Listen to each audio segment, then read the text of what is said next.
venons offrir un culte au Seigneur, la louange et l'adoration de nos lèvres, de nos cœurs, de nos âmes également.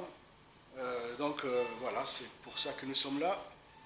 Et on va commencer par un premier chant, numéro 377. On va se lever pour chanter ce chant.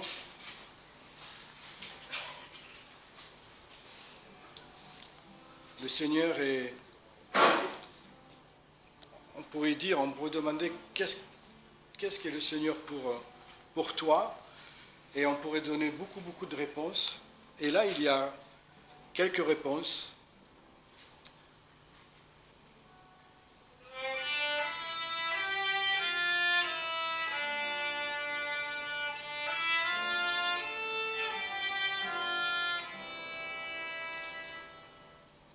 Amis, voulez-vous savoir quel est mon unique espoir, ma sagesse et ma science, mon trésor, ma récompense, c'est Jésus crucifié, c'est Jésus crucifié.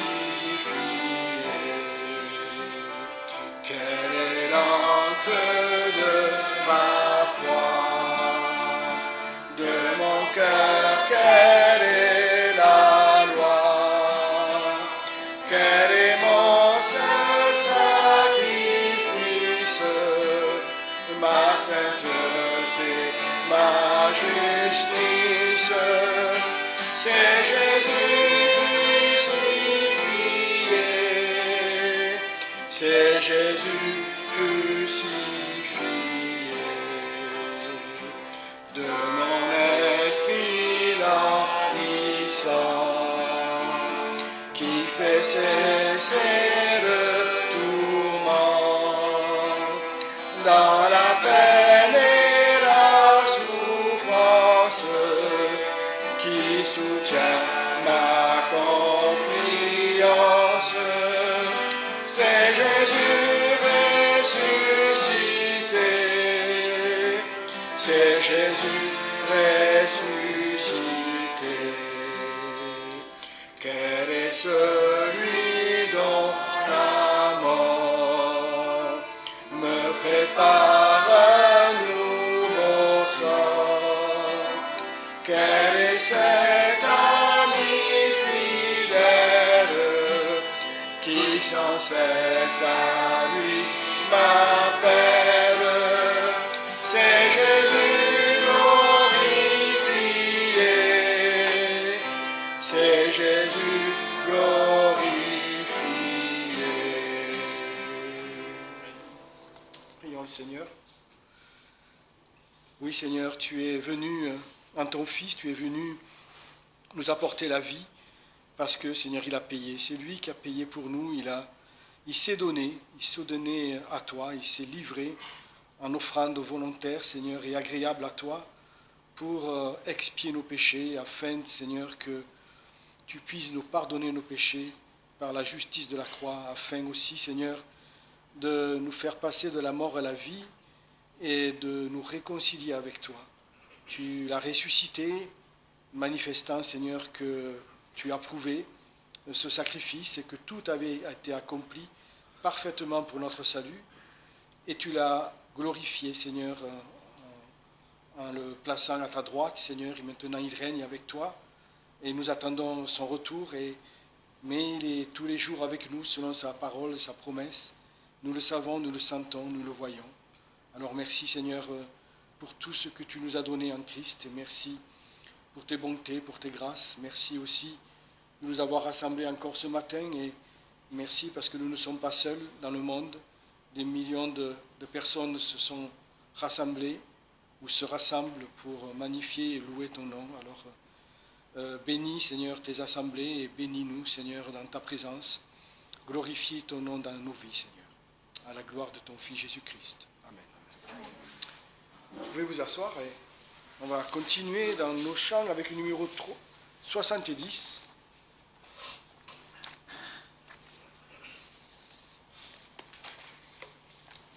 Alors il est parlé de l'Église triomphante, il est parlé de l'Église terrestre, mais aussi de l'Église céleste, et même des anges qui louent le Seigneur dans les cieux et sur la terre.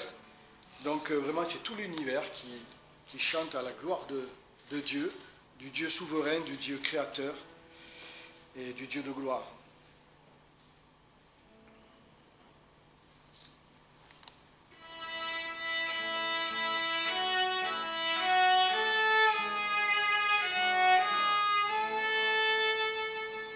Ton Église triomphante, ô Saint Agneau, dans ton ciel d'une voix chante gloire à l'agneau. À lui le sceptre et le trône, à lui l'encens, la couronne, que ce chant toujours résonne, gloire à l'agneau. Ô merveilleuse harmonie devant l'agneau, toute l'Église est unie, gloire à l'agneau, assemblée de toute race, sauvée par la même grâce, jamais ce cœur ne se lasse, gloire à l'agneau. Rachetez que vos louanges devant l'agneau s'unissent au cœur des anges, gloire à l'agneau. Gloire à la sainte victime, son sang lava notre crime et nous sauva de l'abîme, gloire à l'agneau. Dès maintenant sur la terre, chantons l'agneau, adorons le saint mystère, gloire à l'agneau. Dans l'épreuve et la souffrance, chantons la douce espérance de l'entière délivrance, gloire à l'agneau. Et oui, même dans le ciel, l'agneau est glorifié, magnifié. Et nous aussi, bien sûr, nous le louons parce que, voilà, il est sans lui. Même sans lui, le monde ne serait pas là. Sans lui, nous ne serions pas là. Et sans lui, eh bien, il n'y aurait aucune espérance pour nous. Et ce qui nous attend, eh bien, c'est merveilleux. C'est notre espérance et elle est merveilleuse. Et on va lire ce matin, donc, Éphésiens, chapitre 1, à partir du verset 3 jusqu'au verset 14. Éphésiens, chapitre 1.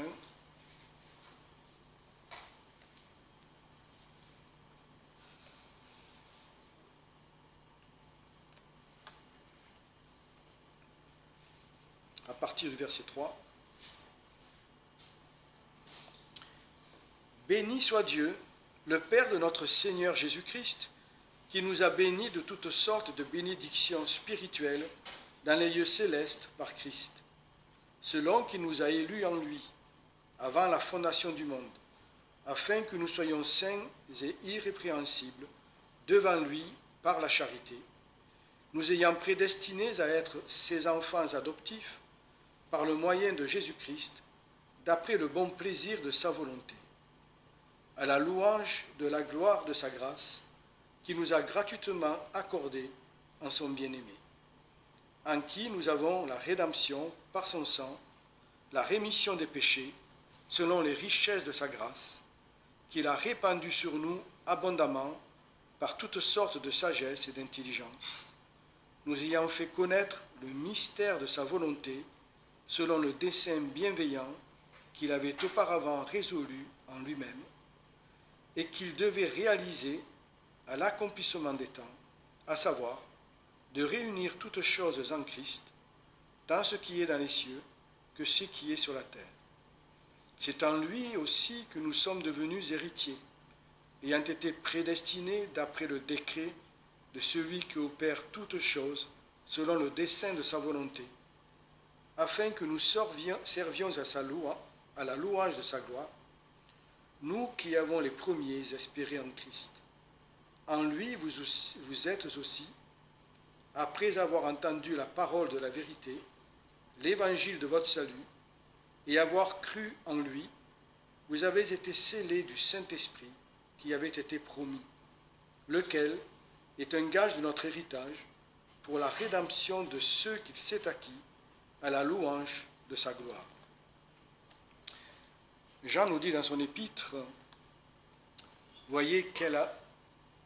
Non, Jean dans sa première épître, oui, je fais référence. Il nous dit, voyez de quel amour le Père nous a manifesté, que nous soyons appelés enfants de Dieu. Nous sommes enfants de Dieu. Dieu ne nous regarde pas comme des serviteurs, bien que nous le servons sur la terre, mais il nous regarde comme ses enfants. Il nous aime du même amour qu'il aime Jésus-Christ. C'est le même amour. Nous sommes son trésor, nous sommes ses pères. Il a pour nous vraiment un cœur, on le voit dans tout ce que nous venons de lire, tout ce qu'il nous a donné. Il nous a donné toutes choses avec Christ. Les promesses, les bénédictions en lui, le royaume. Jésus a dit, il a plu au Père de vous donner le royaume, et même la gloire de Christ. C'est ce que Jésus dit dans Jean chapitre 17, qu'il nous a fait part de la gloire que le Père lui a donnée. Dieu nous a tout donné par amour. Et il connaît et il prend soin de toutes choses en nous, et il connaît parfaitement nos pensées, il connaît parfaitement nos besoins, il est aussi très très attentif à nos paroles, à nos actions, mais aussi à ce qui nous arrive. Quelquefois, dans la souffrance, dans la douleur, on peut, c'est vrai, il y a des personnes qui peuvent se poser des questions et se dire, mais pourquoi, si Dieu m'aime, pourquoi cela, pourquoi m'arrive-t-il telle ou telle chose? Et il y a des gens qui enchaînent vraiment les épreuves et les difficultés, mais il ne faut jamais oublier ce que Dieu a fait pour nous et à quel point Dieu nous aime. C'est sans cet amour, nous serions perdus, en fait, même sur la terre. Sans cet amour, nous serions perdus. Dieu ne nous laisse pas comme ça entre les mains de ce monde, entre les mains même de l'ennemi, sans avoir déjà répondu, sans avoir déjà amené la solution. Et nous voyons, 3 fois, il y a cette expression à la gloire, à la louange de sa gloire. 3 fois, nous avons cette expression au verset 6, à la louange de la gloire de sa grâce, au verset 12, afin que nous servions à la louange de sa gloire, et également au verset 14, de ceux qui s'est acquis à la louange de sa gloire. En fait, nous sommes à la louange de sa gloire. Dieu se glorifie en nous, déjà par notre salut. Déjà le fait qu'il nous a sauvés, pour Dieu, c'est une gloire. C'est une gloire d'avoir fait de nous ses enfants, c'est une gloire de nous avoir fait passer de la mort à la vie, du royaume des ténèbres au royaume de son Fils bien-aimé, mais aussi tout ce qui peut nous arriver, j'allais dire en bien ou en mal, en agréable ou en désagréable, voire même très désagréable, tout est pour sa gloire. Tout et pour sa gloire. Et n'oublions jamais cela. Quand nous sommes dans une épreuve, bien souvent, on le voit souvent dans nos prières, hein, nous pensons à nous, nous prions pour nous, pour les uns et les autres, nous demandons des choses à Dieu. Quelquefois, nous prions aussi que Dieu nous délivre de telle ou telle chose. Bon, c'est pas... Je dirais c'est presque légitime, le Seigneur nous dit de déposer toutes choses, de lui demander. Mais n'oublions jamais que c'est pour sa gloire. C'est à sa gloire. C'est à sa gloire de faire en sorte que nous soyons victorieux, victorieux dans les épreuves, victorieux dans le monde, victorieux dans la maladie, victorieux dans la persécution, victorieux dans la souffrance. Et que nous témoignons au travers de tout cela, de la grâce, de l'amour, de la fidélité du Seigneur, avec une foi qui ne vacille pas.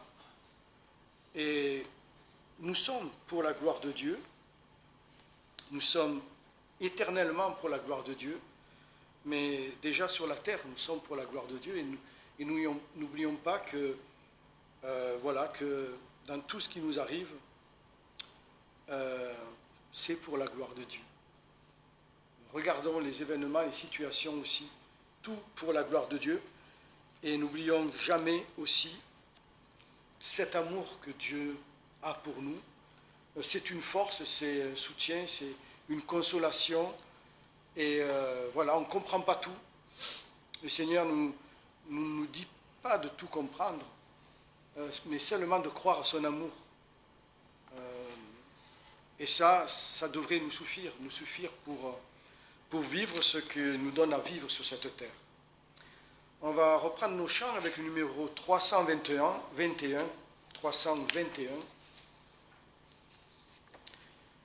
Dieu nous aime comme un père.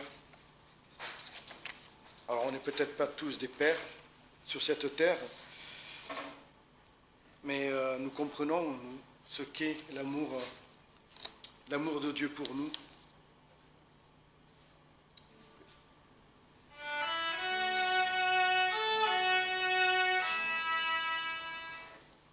Dieu nous aime comme un père, il écoute nos prières. Dans les moments difficiles, il est notre sûr asile. Dieu nous aime comme un père, face à tous nos adversaires. Il nous garde et nous rassure, et il guérit nos blessures. Dieu nous aime comme un père, il nous guide et nous éclaire. Jésus-Christ est notre frère, du péché il nous libère. Dieu nous aime comme un père, sur cette terre étrangère. Nos épreuves sont légères et nos peines passagères. Alors on va passer au verset du mois. Philippiens 2, versets 14 et 15. Faites toutes choses sans murmure et sans dispute, afin que vous soyez sans reproche, sans tache, enfants de Dieu, irrépréhensibles au milieu d'une génération dépravée et perverse, au sein de laquelle vous brillez comme des flambeaux dans le monde, y portant la parole de vie. Voilà, nous portons la parole de vie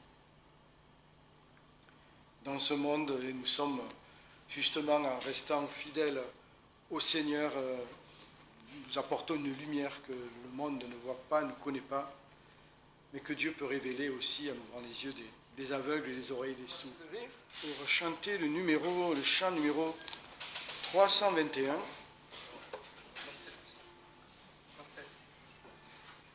Ah, 37, oui, pardon. Ça, je lui disais, mais c'est pas... 37, donc chant numéro 37.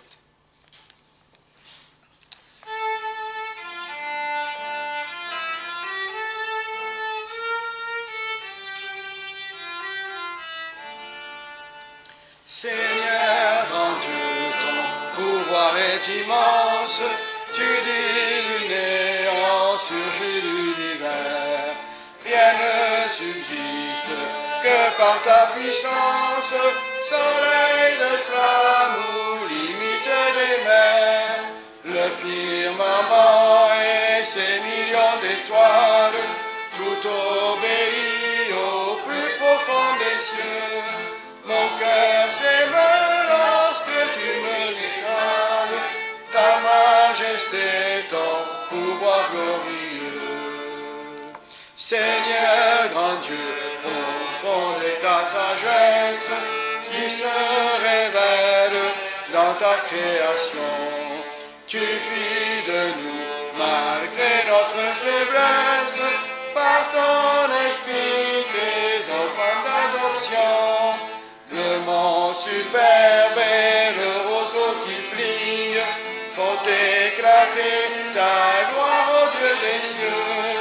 Plein de respect, mon cœur ému te prie, et je bénis ton savoir merveilleux. Seigneur grand Dieu, ton amour est sublime, ton Fils vint ici, va le révéler. Tu n'éteins pas le plus mignon infime, qui fume encore et ne peut plus brûler. J'étais lié par une chaîne infâme, tu la brisas sur la croix, bon sauveur. Pleurant d'amour, j'adore et je proclame ton sacrifice immense au Rédempteur. On va prendre dans l'évangile de Jean, 2 versets d'introduction. Jean chapitre 6, verset 26.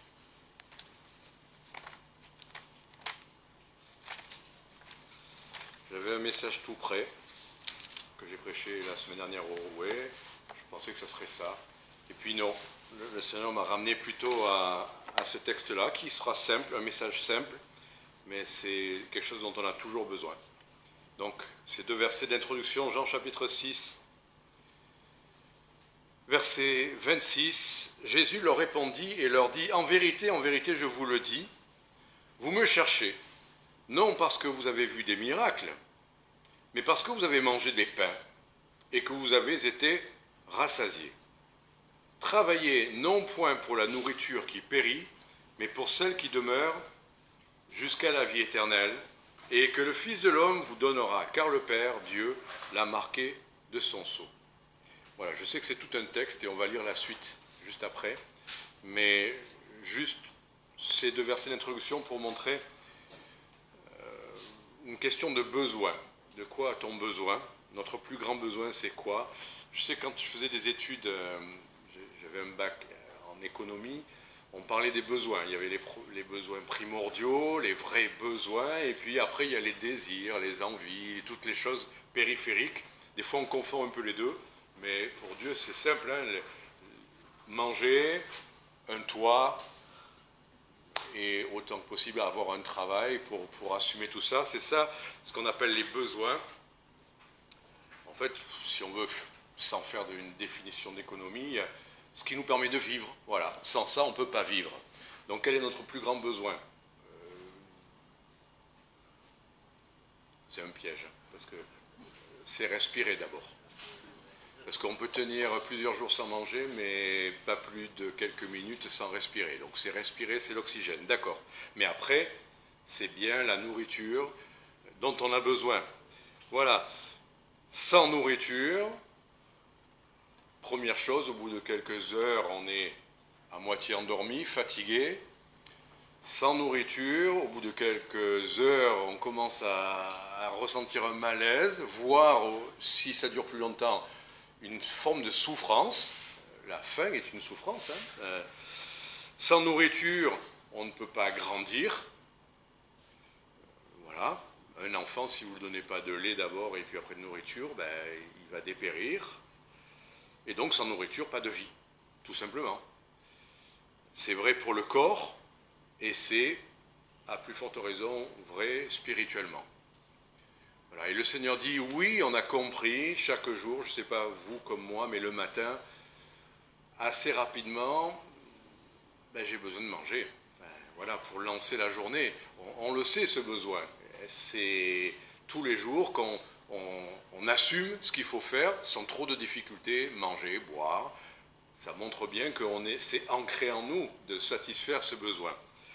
Voilà, spirituellement, il faut qu'on comprenne, et c'est ça que Jésus veut mettre en avant. Il ne dit pas, non, non, vous souciez pas de la nourriture, peu importe. Non, il nous montre qu'on doit mettre en premier, sur le premier plan, ce besoin-là, ce besoin spirituel et éternel d'une nourriture, et il va utiliser l'image de la nourriture pour nous parler de quelque chose dont on a besoin plus que tout. Donc je sais que j'ai un peu pompé dans une méditation que j'ai reçue cette semaine d'une autre église, les quelques versets que je vais d'abord vous lire. Le premier point, voilà, je le dis parce que si vous recevez la même chose que moi, vous allez dire, ça, je l'ai lu. C'est les mêmes versets. J'ai pris les versets, c'était parfait. Ces versets qui nous ont partagés par cette méditation, je les ai repris, c'est le premier point. Mais après, j'ai vu d'autres choses qui vont aller un peu plus loin. Donc, on a compris quoi? Qu'est-ce qui nous vient à l'esprit? Qu'est-ce qui va nous nourrir spirituellement? Voilà, vous voyez, on fait tous le même message, donc j'ai plagié sans plagier, on a tous la même idée. On a besoin de la parole de Dieu, parce que si on est chrétien, on a bien compris, on l'a entendu et on le sait. On a besoin de la parole de Dieu. C'est un besoin, en reprenant toutes les idées que je vous ai dit avant, sinon on souffre, sinon il n'y a pas de croissance, sinon on n'a pas le moral, sinon notre âme, notre être intérieur, sans la parole de Dieu, ressent le même besoin et dépérit sans la parole de Dieu.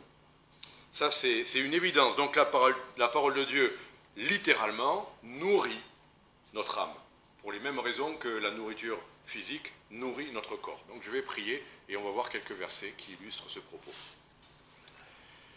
Seigneur, nous te remercions de nous avoir, pour certaines choses, il y a des choses difficiles à comprendre dans les Écritures, effectivement, qu'il faut creuser, qu'il faut approfondir, qu'il faut réfléchir, qu'il faut méditer. Il y a des choses que tu nous as rendues simples et évidentes, comme un bébé qui, sans avoir été formé à cela, dès sa naissance, est capable de boire du lait parce qu'il en a besoin. Et tu as mis ça en nous.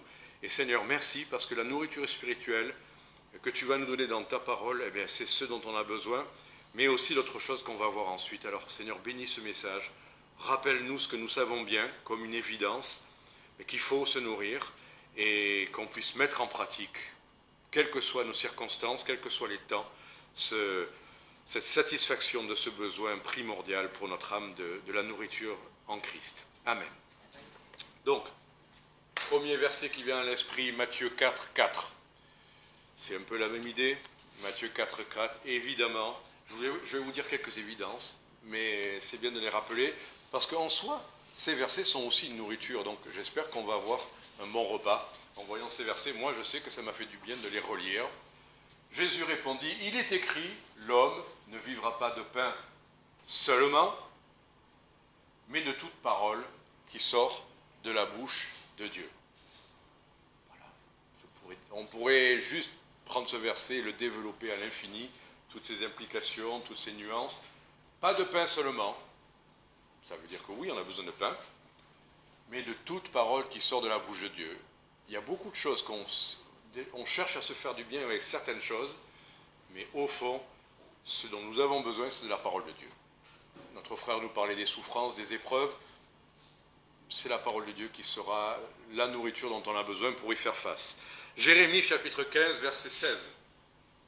J'ai bien aimé ce verset aussi, parce que je ne sais pas comme vous, mais par exemple, là, il y a nos frères qui cuisinent asiatique. Ils sont chez eux, c'est normal. Cette petite odeur, à chaque fois, c'est un peu compliqué pour moi. Donc, j'ai dit, c'est Jérémie, chapitre 15, verset 16. 15, oui, pardon. Jérémie 15, verset 16. C'est que Dieu ne nous a pas rendu les choses difficiles en rendant la nourriture indispensable. Il a fait quelque chose que le monde entier connaît bien.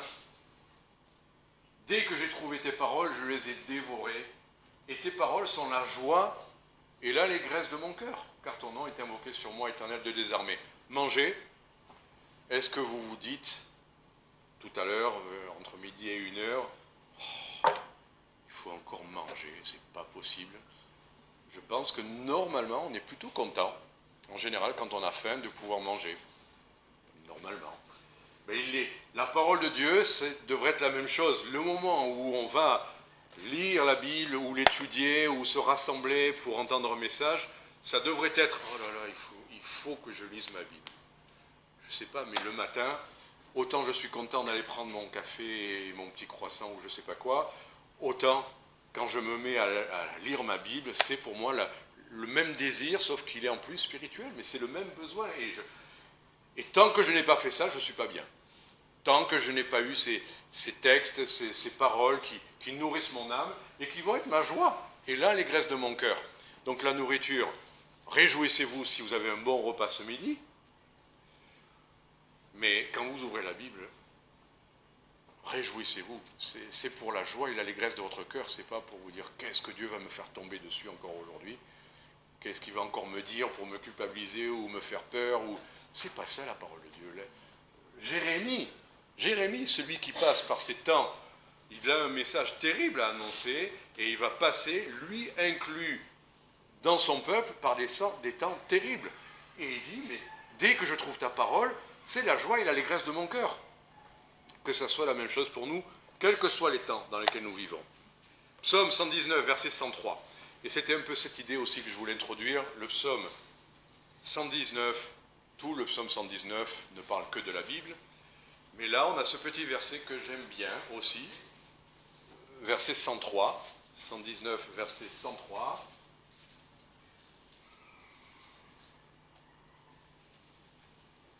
Ta parole est douce à mon palais, plus douce que le miel à ma bouche. Quand vous lisez la Bible, est-ce que ça vous est agréable comme un bon repas?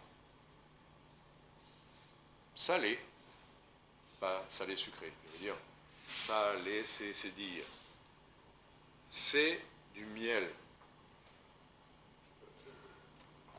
Je ne devrais pas vous le dire, vous le savez, mais c'est bien de se rappeler ça. Peut-être, vous savez, le pain a une vertu particulière. Pour ceux qui s'intéressent à la diététique, le pain c'est du sucre, mais du sucre complexe. Le miel c'est un sucre rapide. Si vous êtes diabétique, le miel c'est celui qui va immédiatement parce que c'est un sucre simple, c'est des sucres rapides. La différence entre le sucre complexe, c'est que le pain, par exemple, vous le mâchez.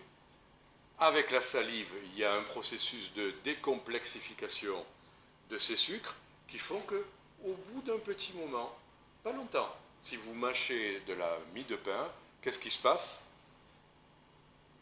Au bout d'un petit moment, vous sentez le sucre. Au début, c'est salé. Si vous mangez, bien sûr, un croissant rempli de crème de pistache ou de Nutella, c'est sucré tout de suite. Mais si c'est du pain, normalement, ça n'est qu'en le mâchant, en prenant un peu de temps, et cet effort de la mastication et de la salivation fait que le sucre devient sucre rapide. Donc vous sentez la saveur.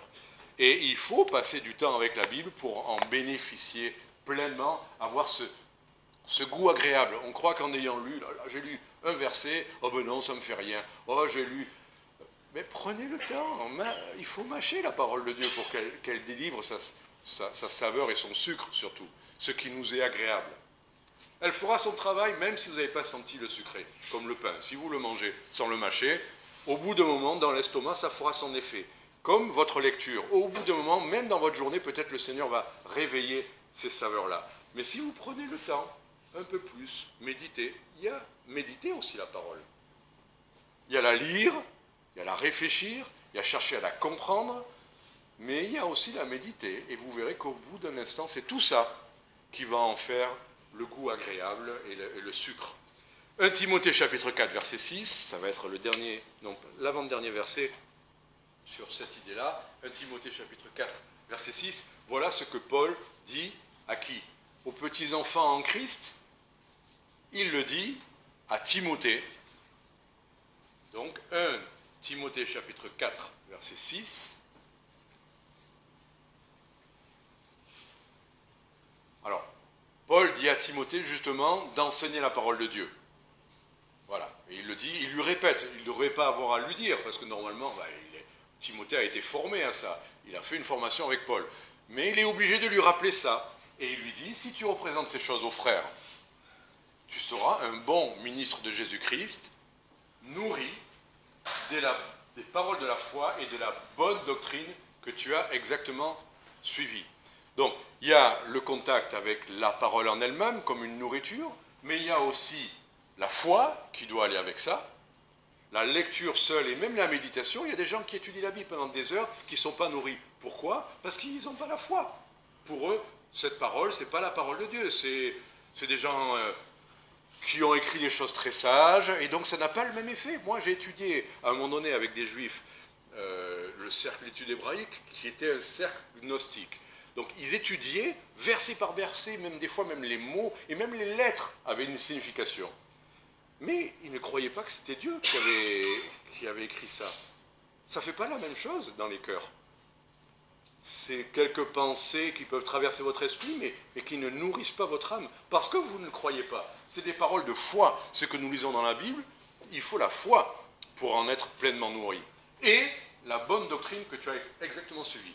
Je vais mettre un petit bémol à quelque chose qui a été dit tout à l'heure, pas pour contredire, mais c'est ces gens qui prêchaient dans la rue. Alors, tout le monde est content, ils prêchent l'évangile. Il y avait 2-3 petites choses qui m'ont... C'est des bémols, ça ne veut pas dire que c'est mal.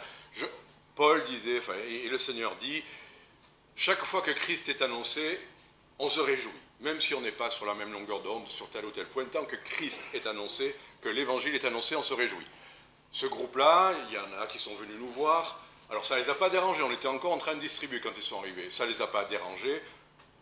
Déjà, ils ne nous ont pas demandé est-ce que ça ne vous gêne pas si on le fait là. Ils sont venus dire, nous on fait ça. Ok, ça ne nous dérangeait pas, on était plutôt à la fin. Mais grosse enceinte, super son, je les avais entendus déjà à 300 mètres, je me suis dit, il y a une manifestation là, c'est pas possible quoi. Ok. Et il y avait de la musique, badaboum, je ne sais pas ce que c'était. Alors après, celui qui est venu, il m'a dit, oui, on est de plusieurs milieux, il y a Hillsong, il y a ci, il y a ça. Bon, pas totalement copain avec certaines pratiques de Hillsong où la musique est omniprésente et un rassemblement, c'est un concert. Et il y a quelqu'un que je connais dans une assemblée qui en sort et qui m'a dit, non, à un moment donné, je me suis dit, même si j'aimais la musique, je me régalais avec la musique. Mais franchement, il y avait des choses qu'elle ne recommandait pas. Bon.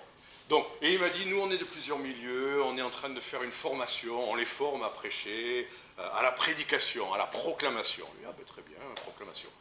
Grosse enceinte. Je vais vous donner les petits défauts que j'ai vus à ça. Il faut dire, c'est bien, on se réjouit. Petit défaut, personne n'a écouté. Les seuls qui écoutaient, c'était leurs amis qui étaient là autour. Est-ce qu'on prêche? Oui, on peut dire, oui, comme dans la Bible, on prêche dans le désert. Oui, mais prêcher dans le désert, Jean-Baptiste, les gens venaient à lui pour l'entendre quand même. On ne va pas aller dans le désert pour être biblique et dire, là, il n'y a personne, je peux prêcher tranquille. Bon, malgré la puissance du son, bon, deuxième chose, c'est ça le bémol principal que je vais donner, c'était une femme qui prêchait. Alors, elle n'est pas pasteur, c'est pas dans une église, on pourrait dire, et puis Dieu a béni des femmes qui prêchent. Il y a eu l'armée du salut, Dieu a béni des femmes qui prêchent, assurément. Mais je me suis dit, ok, je vais faire le chagrin, enfin, il n'y a pas un seul verset dans les Écritures qui montre une femme qui prêche. C'est tout ce que j'aurais à dire là-dessus. Pas un seul verset positif. Alors oui, il y a un verset dans les psaumes qui dit « les messagères de bonnes nouvelles ». Et j'y crois, messagères de bonnes nouvelles. Et les femmes peuvent tout à fait partager l'évangile partout où elles sont. Mais la proclamation, prêcher dans la rue, la forme était déjà un peu bizarre avec ces enceintes. Après, il y avait la musique où des gens se sont mis pour se moquer à danser. Bon. Mais c'était une femme qui prêchait. Et pour rétablir cette pratique-là, je ne peux peut-être pas dire c'est interdit. Mais il y a deux manières de voir les choses. Est-ce qu'une chose, on la pratique parce qu'elle est prescrite, ou est-ce qu'on la pratique parce qu'elle n'est pas interdite? Je suis sur un terrain fiable quand elle est prescrite. Je ne vois pas un verset, et montrez-moi un verset dans le Nouveau Testament qui montre des femmes qui prêchent l'évangile dans la rue. Alors elle a raconté une petite histoire de bateau avant pour introduire. Après, elle a vraiment prêché Christ après, Christ crucifié. Rien à redire au message. Mais, voyez, remontre-nous le verset.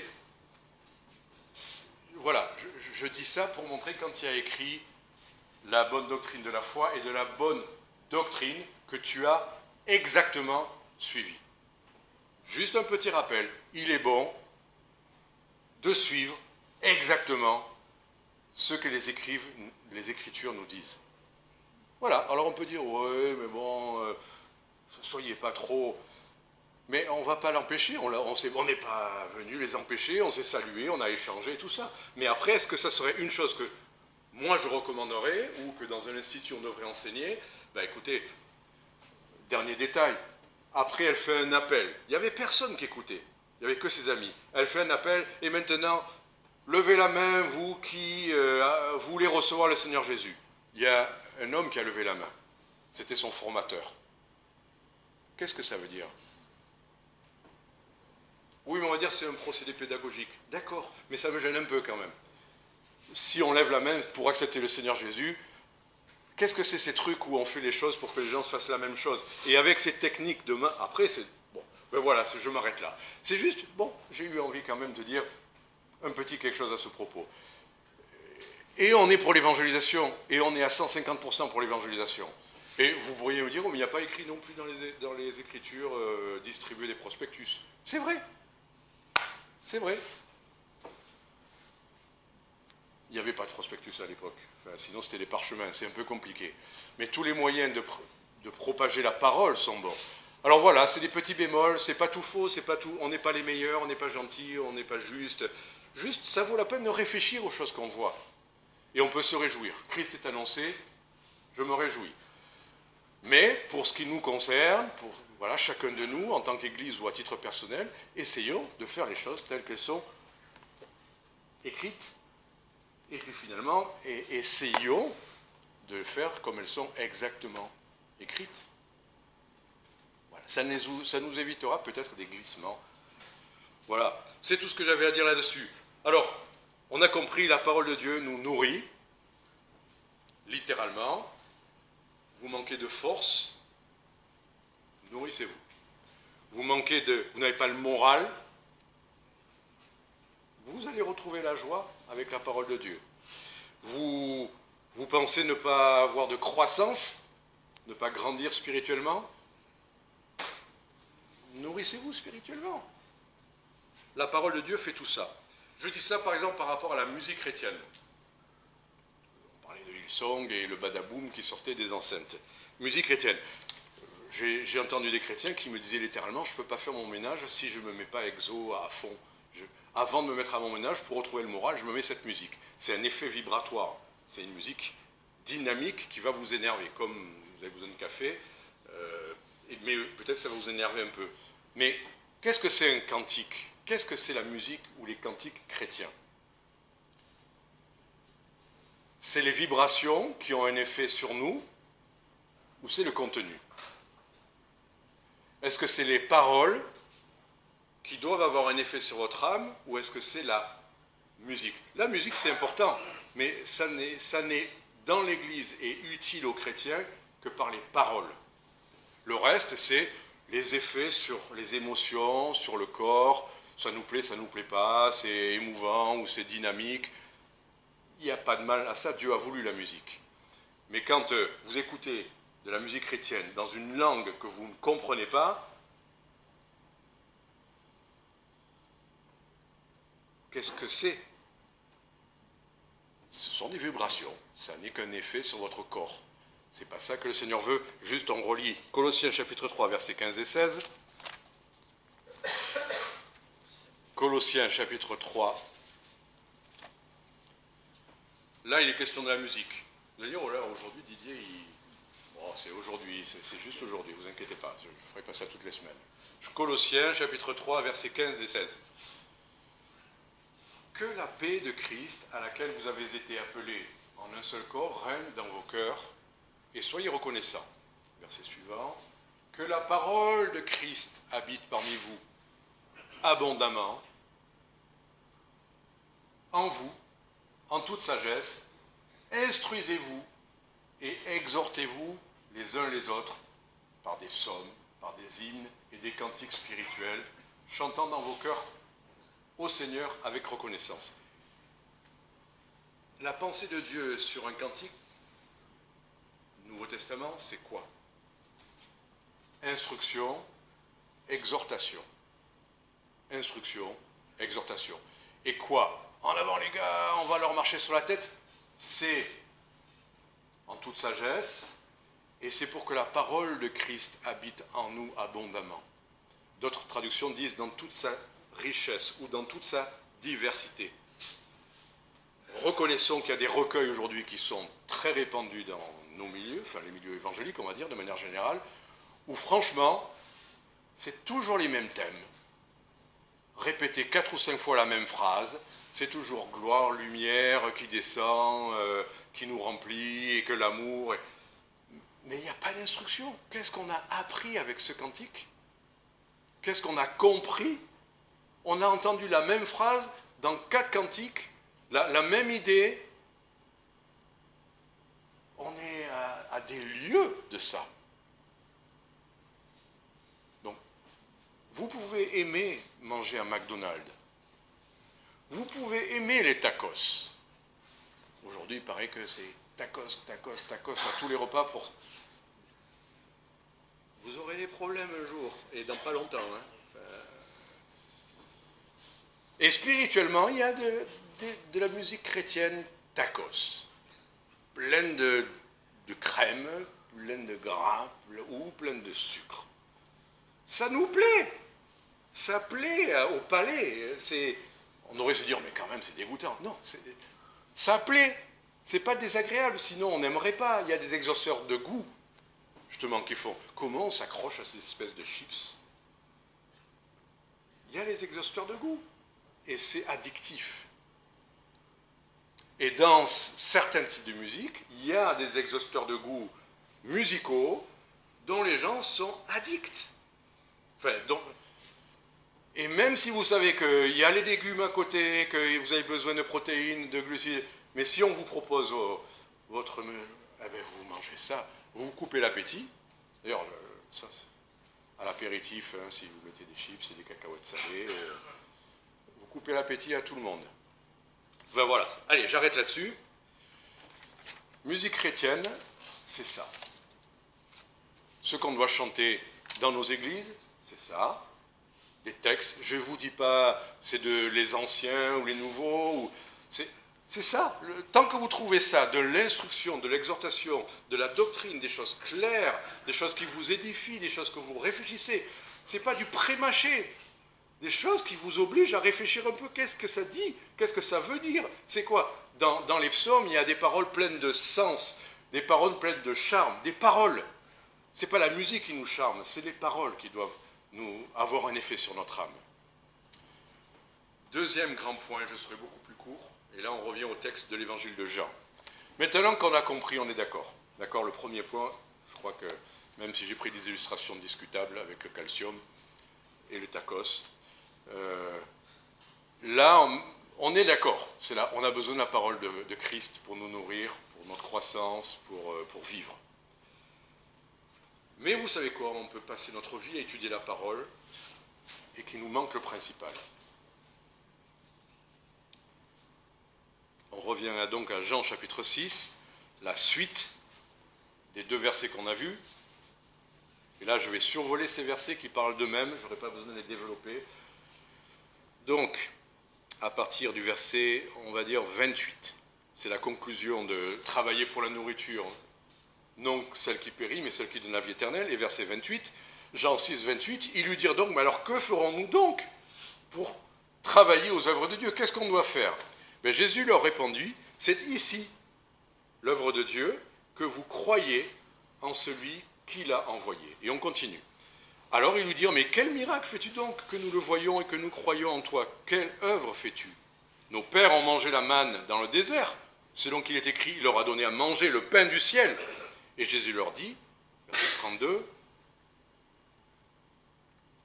en vérité, je vous le dis, Moïse ne vous a pas donné le pain du ciel, mais mon Père vous donne le vrai pain du ciel. Car le pain de Dieu est celui qui est descendu du ciel et qui donne la vie au monde. Ils lui dirent, mais Seigneur, donne-nous toujours de ce pain-là. Et Jésus leur répondit, je suis le pain de vie. Celui qui vient à moi n'aura jamais faim, et celui qui croit en moi n'aura jamais soif. On a parlé de l'écriture, mais toute l'écriture qu'on aurait prêchée sans que ça nous amène à Christ lui-même, finalement nous aurait égarés.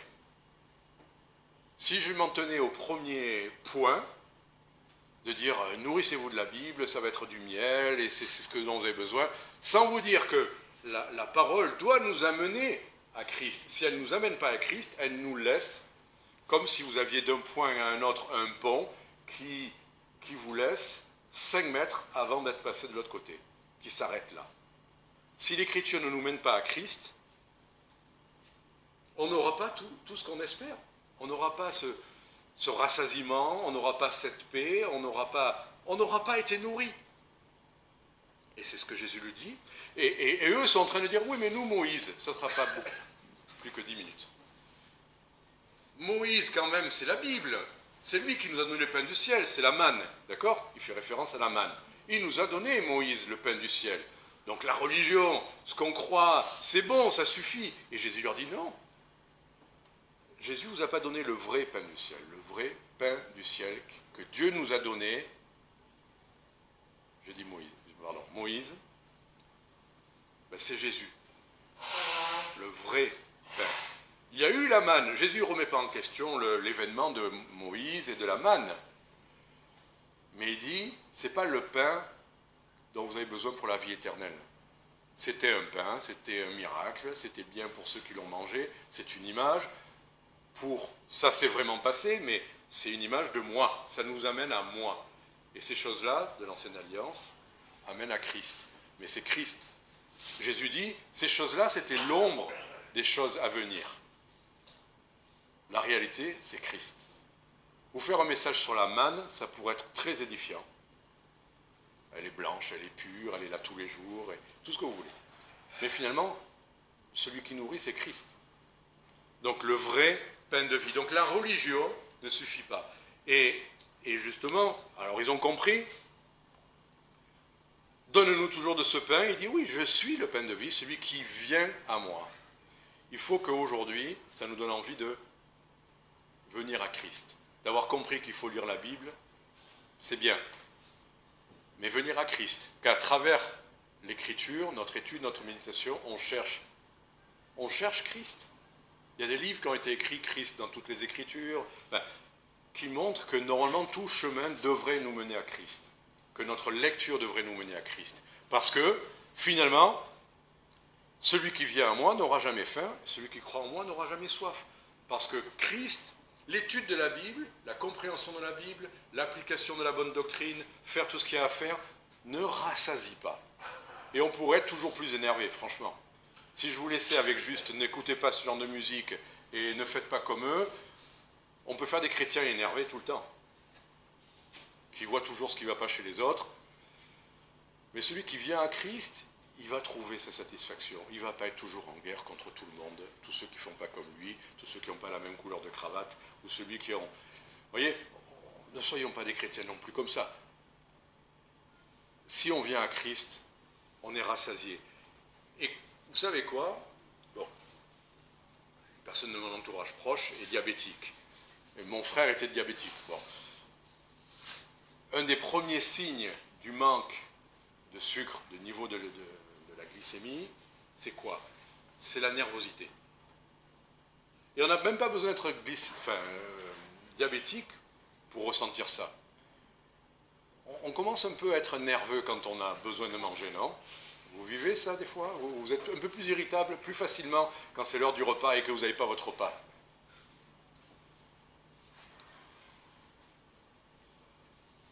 Quand on est rassasié, on est quelque part apaisé, non? Vous ressentez cet apaisement après un repas? Si on a trop mangé, on somnole, c'est pas la même chose. Mais juste rassasié.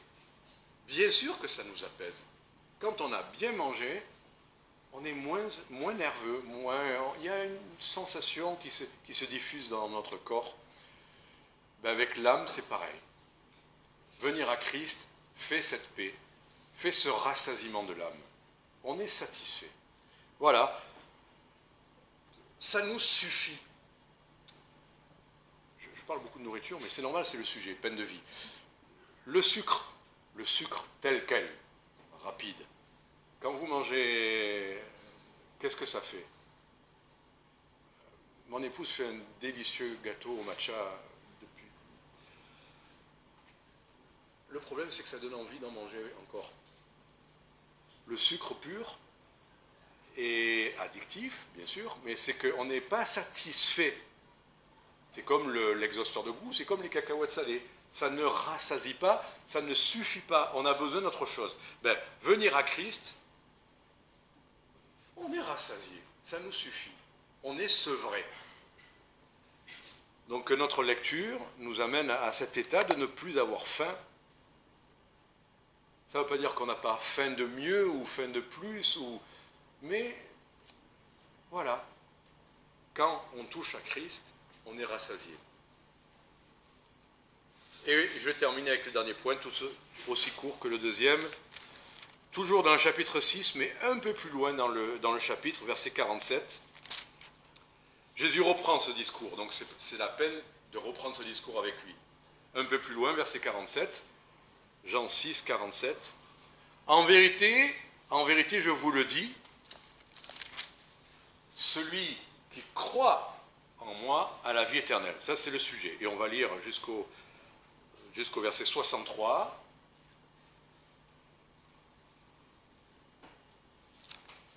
Donc, verset suivant, 48. Je suis le pain de vie. Voilà, c'est Jésus qui le dit.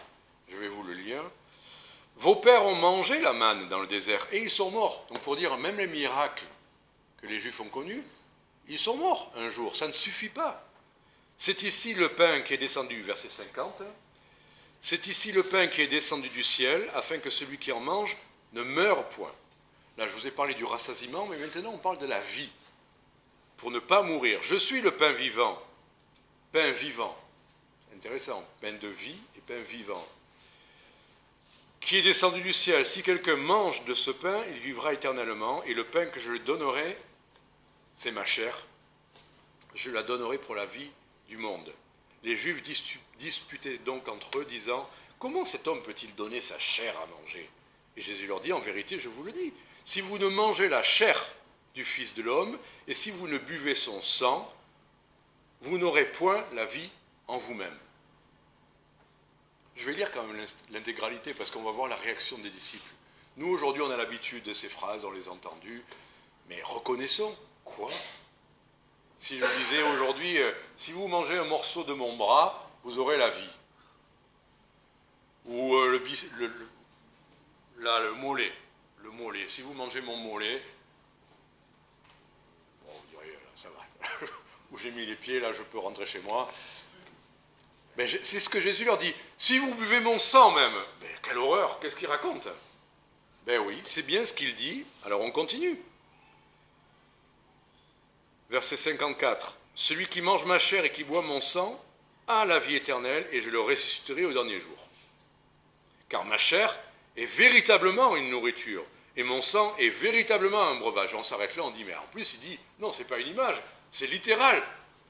Et qu'est-ce qu'il dit? Celui qui mange, verset 56, celui qui mange ma chair et qui boit mon sang, demeure en moi et moi en lui.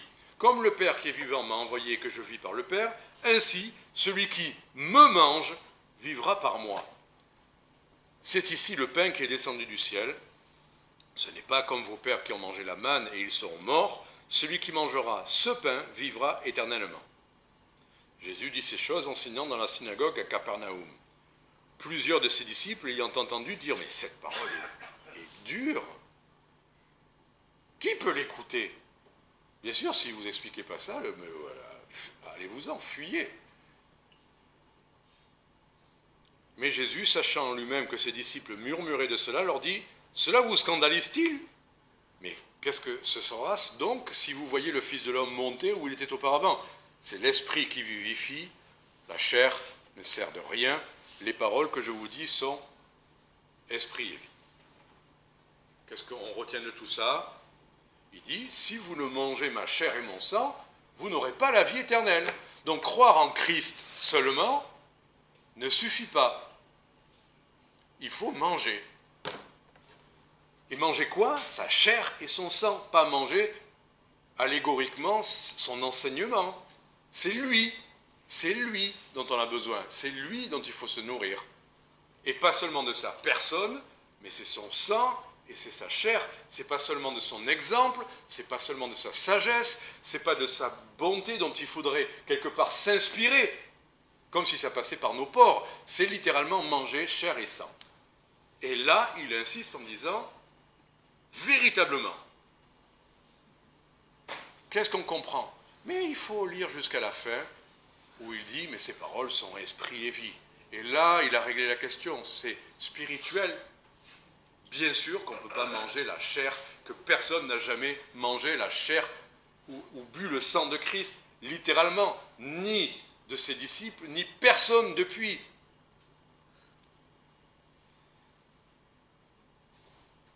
C'est difficile à entendre, mais il dit, si vous ne mangez ma chair et mon sang,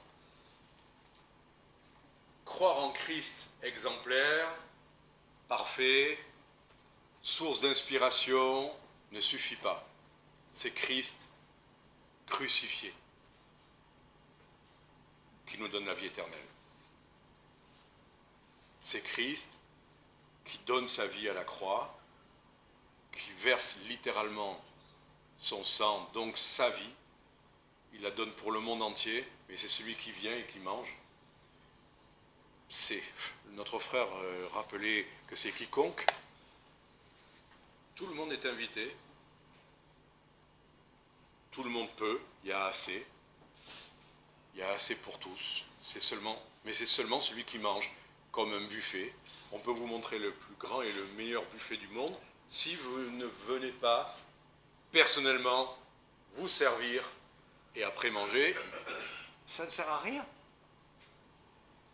Le meilleur restaurant, le meilleur cuisinier ne servent à rien, sauf si vous venez et mangez. Donc, là, il parle de quoi? Le premier verset le disait, il parle de quoi? Verset 47, celui qui croit en moi. Donc, manger, c'est croire. Voilà, il faut croire que quand Christ, à la croix, meurt pour nos péchés, littéralement, il est la nourriture dont on a besoin, il est le pardon dont on a besoin. Et même en tant que chrétien, des fois, des chrétiens ont du mal avec certaines tentations, et à chaque fois, on chercherait des choses compliquées, alors qu'à chaque fois, c'est la même chose. Si nous confessons nos péchés, il est fidèle et il est juste pour nous les pardonner et nous purifier de toute iniquité. On n'a rien de mieux, ni pour un incroyant pour qu'il vienne au salut, ni pour un chrétien pour demeurer en communion avec Christ, que de rester, de confesser ses péchés, confesser des pensées, c'est demeurer avec lui. C'est pas oh là là là là. Non, c'est ce qu'il nous a donné, c'est pour sa gloire. On n'aura toujours que, et merci Seigneur, mais toujours assez avec Christ à la croix pour nos péchés. Voilà. Que dire? Luc chapitre 10, verset 38, et là je ne développerai pas, c'est la conclusion. La conclusion de ce message, Luc chapitre 10, verset 38.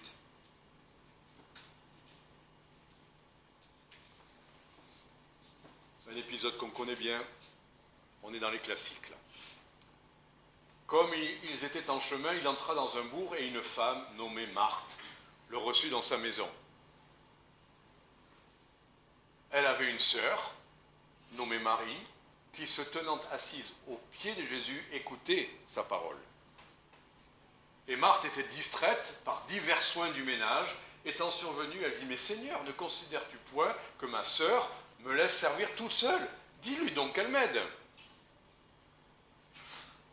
Et Jésus lui répondit « Marthe, Marthe, tu te mets en peine et tu t'agites pour beaucoup de choses, mais une seule est nécessaire. et Marie a choisi la bonne part, qui ne lui sera point ôtée. Donc c'est la conclusion, on dirait qu'elle est faite exprès pour ce message-là. Une seule chose est nécessaire, quels que soient nos besoins, la parole de Christ. Et il y a quelque chose en plus là, elle se tient à ses pieds, elle est au contact de Christ. Que la parole nous garde près de lui, et qu'on soit attentif à ce qu'il a à nous dire. Et je suis sûr qu'après, elle a aidé aux charges, au matériel aussi, même si ce n'est pas écrit. Christ, sa parole, une seule chose est nécessaire. Que le Seigneur vous bénisse. On va prier. Je vais demander à Antoine s'il veut bien prier. On va se lever pour notre dernier chant ce matin, le 316.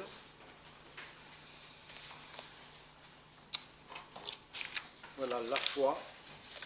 C'est par la foi que nous marchons, c'est par la foi que nous vivons, que nous triomphons.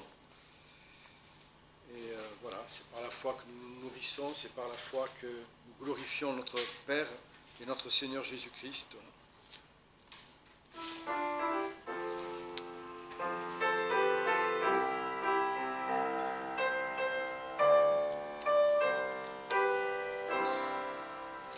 Celui qui met en Jésus une pleine confiance, jamais ne chancelle plus, compléter sa délivrance. Par la foi, nous marcherons, par la foi, nous triomphons, par la foi, mon Rédempteur me rendra plus que vainqueur. Dans les jours d'adversité, quand tu sens gronder l'orage, regardant sécurité, attristé, reprends courage. Par la foi, nous marcherons, par la foi, nous triomphons, par la foi, mon Rédempteur me rendra plus que vainqueur. Quand Satan veut te troubler, enlever ton espérance, ton passé te reprocher, que Christ soit ton assurance. Par la foi, nous marcherons, par la foi, nous triomphons, par la foi, mon Rédempteur me rendra plus que vainqueur. Par la foi, je marcherai en comptant sur ses promesses. Par lui je triompherai en tout temps de mes détresses. Par la foi, nous marcherons, par la foi, nous triomphons, par la foi, mon Rédempteur me rendra plus que vainqueur. Bon, pouvez vous asseoir. Alors vous remarquerez que c'est pas la foi qui fait les choses, mais c'est le Rédempteur. C'est la foi au Rédempteur. C'est lui qui nous rend plus que victorieux.